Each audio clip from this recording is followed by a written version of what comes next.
Dear student, मैं हूं Manju Srivastava. Study corner में आपका बहुत बहुत स्वागत है। आज की कहानी है गौरी। यह कहानी सुभद्रा कुमारी चौहान द्वारा रचित आईएससी बोर्ड क्लास 11-12 के पाठ्य पुस्तक गद्य संकलन से ली गई है। गौरी। बाबू राधाकृष्ण अपनी बेटी गौरी के विवाह के संदर्भ में कहीं बाहर गए थे। जब वे वापस आते हैं तब उनकी पत्नी कुंती चाय पीने का आग्रह करती है। इस दौरान गौरी अपराधिनी की तरह माता पिता की दृष्टि से बचती हुई चाय बना रही है। वह यह सोचती है कि यदि उसका जन्म ना हुआ था तो उसके पिता को स्थान स्थान पर वर की तलाश में ना घूमना पड़ता। वह अपने माता पिता से यह कहना चाहती है कि चाहे जिसके साथ उसकी शादी कर दी जाए अथवा शादी ना भी करे तब भी वह सुखी है। वह यही सोच रही थी कि मेरे विवाह हेतु मेरे माता पिता को कितना कष्ट उठाना पड़ रहा है। इस प्रकार आत्मग्लानि और क्षोभ से उसका रोम रोम दुखी हो उठा। राधा कृष्ण जी गौरी का विवाह योग्य वर के साथ करना चाहते थे, परंतु उनके पास उनकी संपत्ति नहीं थी। गौरी 19 साल की हो गई थी। माता पिता की अकेली संतान थी। गौरी का स्वभाव निर्भीक और दृढ़ निश्चयी था। वह 1000 बार यह निश्चय कर चुकी थी कि अपने पिता से यह कह दूंगी कि विवाह मेरे लिए आवश्यक नहीं है, पर वह लज्जा से कुछ न कह पाई। राधा कृष्ण जी चाय पी रहे थे तब कुंती उनसे यह प्रश्न पूछना चाहती है कि वह जहाँ गए थे वहाँ बात बनी या नहीं। उसने डरते डरते यह प्रश्न पूछा, जिसके जवाब में राधा कृष्ण जी यह कहते हैं कि वह लड़का नहीं आदमी है। मेरी बेटी के साथ वह चपरासी लगेगा। लड़के के 2 बच्चे हैं। उसकी उम्र 35 से 36 साल है। जो अपने बच्चों के लिए एक धाय चाहते हैं, मतलब एक आया चाहते हैं। वो साफ साफ कहते हैं कि मैं बच्चों के लिए भी दूसरा विवाह करना चाहता हूँ। कुंती के यह कहने पर कि दूसरे विवाह के लिए सभी बच्चों का ही बहाना बनाते हैं। इस कथन के जवाब में राधा कृष्ण जी कहते हैं कि उनका हृदय तो दर्पण किस तरह साफ है। खादी कुर्ता, गांधी टोपी, फटी चप्पल देखकर यही लगता है कि वे नेता बनने के योग्य हैं, किसी का दूल्हा बनने के योग्य नहीं है। कांग्रेस के दफ्तर में 30 रुपये की तनख्वाह पर काम करते हैं। 3 बार जेल जा चुके हैं।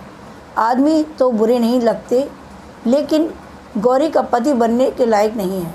फिर भी मैंने उन्हें एतवार को बुलाया है जिससे तुम लोग भी उन्हें देख सको। गौरी ने दरवाजे की आड़ में यह बातें सुन ली और उसके हृदय में उनके प्रति श्रद्धा के भाव जागृत हो उठे। अगले दिन इतवार के दिन देखने आने वाले थे। इस बात को बाहर वालों से गुप्त रखा गया है। भीतर आंगन में ही उनके बैठने का प्रबंध किया गया। निर्धारित समय पर सीताराम जी अपने दोनों बच्चों के साथ आए। बच्चे भी वही खादी के कुर्ते और हाफ पैंट पहने थे। दोनों ही बड़े प्रसन्न और हंसमुख थे। आते ही वे घर में खेलने लगे। उन्हें देख कुंती को यह घर नंदन कानन सा जान पड़ा। वो बच्चों के खेल में इतनी तन्मय हो गई कि उन्हें सीताराम जी से बात करनी है यह भी भूल गई। तभी छोटा बच्चा पिता के पास जाकर यह प्रश्न पूछता है कि माँ को दिखाने लाए हो तो बताओ माँ कहाँ है। इसी दौरान बिल्ली के पीछे दौड़ते बच्चे घर के अंदर पहुंच गए। छोटे बच्चे ने गौरी का आंचल खींचते हुए यह पूछा, हमारी माँ हो? गौरी ने हाँ कहा। कुछ क्षण बाद कुंती ने देखा कि बच्चे गौरी के साथ खुश हैं। माता पिता के बुलाने पर गौरी सीताराम जी से मिलने आई।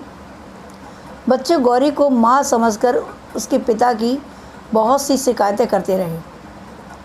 जाते समय सीताराम जी ने राधा कृष्ण जी की तरफ देखकर कहा कि मुझे पत्नी की उतनी ज़रूरत नहीं जितनी मेरे बच्चों को माँ की ज़रूरत है, जो मेरे जेल जाने पर उनकी देखभाल कर सके। सीताराम जी के जाने के बाद राधा कृष्ण जी ने सोचा कि मेरी लड़की उनके बच्चों की दाई बनेगी। कुंती ने सोचा इन दोनों बच्चों का पालन करके कोई भी अपना जीवन सार्थक बना सकता है। गौरी ने भी यह सोचा कि किसी विलासी युवक की पत्नी बनने से तो अच्छा है कि इन बच्चों की माँ बन जाऊं। सीताराम जी को पक्का विश्वास था कि विवाह यहीं होगा। काफ़ी प्रतीक्षा करने के बाद भी सीताराम जी को किसी किस्म का आश्वासन नहीं मिला, तो उन्होंने राधा कृष्ण जी को पत्र लिखा, जिसके जवाब में जन्मपत्री मंगाई गई और अंत में राधा कृष्ण जी ने यह कहते हुए इनकार कर दिया कि जन्मपत्री नहीं मिल रही। वहीं दूसरी ओर राधा कृष्ण जी ने गौरी के लिए एक दूसरा वर खोज लिया था, जो नायब तहसीलदार था। देखने में तनिक भी सुंदर भी नहीं था, फिर भी आगामी आषाढ़ में विवाह होना निश्चय हुआ। कुंती और राधा कृष्ण जी दोनों बहुत ही खुश थे। दूसरी ओर गौरी के हृदय में बच्चों का भोला भाला चेहरा और सीताराम जी की प्रतिभा उभर आती है। वह सोचती है कि सीताराम जी BA पास करके नायब तहसीलदार बन सकते हैं, लेकिन उन्होंने देशभक्ति का मार्ग चुना है, जहां नायब तहसीलदार अंग्रेज़ों की गुलामी करने वाला है। यह सब सोचकर गौरी की चिंता विवाह की तिथि के नज़दीक आने के साथ साथ बढ़ती जाती है। विवाह की तय की गई तारीख से 15 दिन पहले नायब तहसीलदार के पिता का देहांत हो जाता है, जिसके कारण विवाह साल भर के लिए टल जाता है और गौरी की चिंता दूर हो जाती है। इसी बीच स्वतंत्रता के आंदोलन की लहर बड़ी तेज़ी से फैलती है। लोग गिरफ्तार होते हैं और उन्हें सज़ा भी मिलती है। यह सब देख गौरी को बच्चों की बड़ी चिंता होती है। इसी दौरान एक दिन गौरी ने अखबार में पढ़ा कि सीताराम जी गिरफ्तार हो गए और उन्हें 1 साल की सज़ा भी हो गई। गौरी कुछ समय तक विचार करती रही, फिर अपनी माँ से कानपुर जाने की बात करती है। थोड़ी सी बहस के बाद कुंती गौरी का विरोध न कर सकी। अंत में गौरी उसी शाम एक नौकर के साथ कानपुर चली गई।